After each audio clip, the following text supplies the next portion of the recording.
కళాకారులతోటి ఇక్కడ చిన్న కార్యక్రమాన్ని ఏర్పాటు చేయడం జరిగింది. మరి ఈ కార్యక్రమాన్ని ఏర్పాటు చేసినటువంటి గౌరవ సెక్రటరీ గారికి ప్రత్యేకంగా ధన్యవాదాలు తెలియజేసుకుంటూ, ముఖ్యంగా మనకు ఈ కార్యక్రమంలో పాల్గొంటున్నటువంటి ప్రాథమిక పాఠశాల ఉపాధ్యాయులు గారికి కూడా నమస్కారాలు తెలియజేస్తున్నాం. గ్రామ పెద్దలందరికీ కూడా నమస్కారం తెలియజేసుకుంటూ, మరి ఇప్పుడున్న పరిస్థితులలో వాతావరణంలో చాలా మార్పులు వస్తున్నాయి. ఇప్పుడు చూడండి, మనకి ఇక్కడ ఉన్నాం, ఇదంతా చుట్టూ కూడా మనకు కొండలు ఉన్నాయి, గుట్టలు ఉన్నాయి, కానీ ఇక్కడ వాతావరణం మాత్రం వేడిగా ఉంది.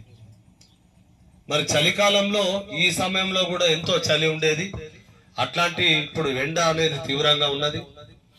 మరి ఈ ఎండకు కూడా మనకి ఇబ్బందులు ఎదురవుతున్నాయి. కాలం అనేది చాలా మార్పులు జరుగుతున్నాయి, ఎండలు కొడుతున్నాయి, వానలు పడుతున్నాయి. ఎప్పుడు మరి ఏ కాలం ఏది ఉండాలో అర్థమైతలేదు. వర్షాకాలంలో ఎండలు కొడుతున్నాయి, ఎండాకాలంలో వర్షాలు పడుతున్నాయి, అప్పుడే చలి పెడుతుంది, అప్పుడే ఉడకపోస్తుంది. ఏ కాలం కూడా దాని పని చేస్తలేదు. కాలంలో చాలా మార్పులు వచ్చినాయి. ఈ కాలంలో మార్పులు రావడంతో మనకు సీజనల్ వ్యాధులు అనేటివి వస్తాయి. ఏంటంటే మనకు దగ్గు, జలుబు, తర్వాత విషజ్వరాలు, ఇవన్నీ కూడా సోకే ప్రమాదం ఉన్నది. మరి ఇవాళ మనము ఆరోగ్యంగా ఉండాలంటే వాతావరణం ఎట్లా ఉన్నప్పటికీ మనము నీళ్లను వేడి చేసుకొని, తాగే నీళ్లను వేడి చేసుకొని చల్లార్చుకొని తాగితే మనకు ఎలాంటి వ్యాధులు రావు. దయచేసి ఈ విషయాన్ని గమనించాలి. మరి ఇవాళ మనం వ్యక్తిగత శుభ్రత, పరిసరాల పరిశుభ్రత తోటి అందరం కూడా ఆరోగ్యంగా ఉంటాం. మన ఇంటి చుట్టుపక్కల ఎక్కడ కూడా మనము నీళ్లు అనేది నిల్వ ఉండకుండా చూసుకోవాలి. మనము అన్నం గాని కూరలు గాని మిగిలినట్లయితే వాటిని డ్రైనేజీలో, మోర్లో వేస్తాం. అట్లా వేయకూడదు. చెత్తను కూడా రోడ్డు మీద వేస్తాం, అట్లా వేయకూడదు. దయచేసి చెత్తను చెత్త బండికే ఇవ్వాలి. మిగిలినటువంటి ఆహారాలను కూడా తడి చెత్తగా మనకు బుట్టలు ఇస్తారు కనుక తడి చెత్త, పొడి చెత్త వేరు చేసి మరి తుక్కు బండికి అందించాలని సందర్భంగా తెలియజేస్తున్నాం.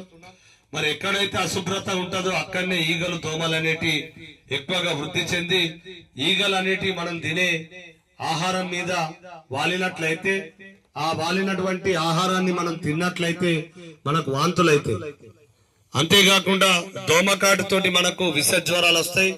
డెంగ్యూ, మలేరియా, టైఫాయిడ్ లాంటి విష జ్వరాలు వస్తాయి. మరి దీని పట్ల అప్రమత్తంగా ఉండాలి. మరి దోమలు, ఈగలు అనేటివి ఉండకుండా చూసుకోవాల్సినటువంటి బాధ్యత మనదే.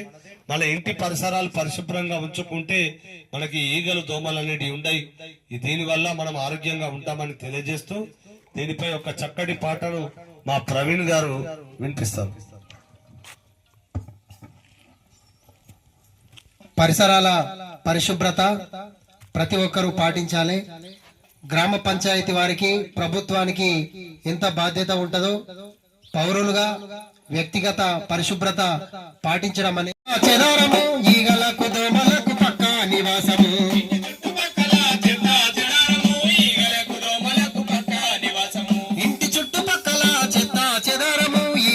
దోమలకు పక్క నివాసము. ఇంటి చుట్టుపక్కల చెత్త చెదారము, ఈగలకు, దోమలకు పక్క నివాసము. లేనిపోని రోగాలు తెచ్చు కాలుష్యము, మురికి నీరు దీనికి మూల కారణము. ఇంటి చుట్టూ మన ఇంటి చుట్టూ చుట్టుపక్కల చెత్త చెదారము, ఈగలకు, దోమలకు పక్క నివాసము. ఇంటి చుట్టుపక్కల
మరి భీమిరెడ్డి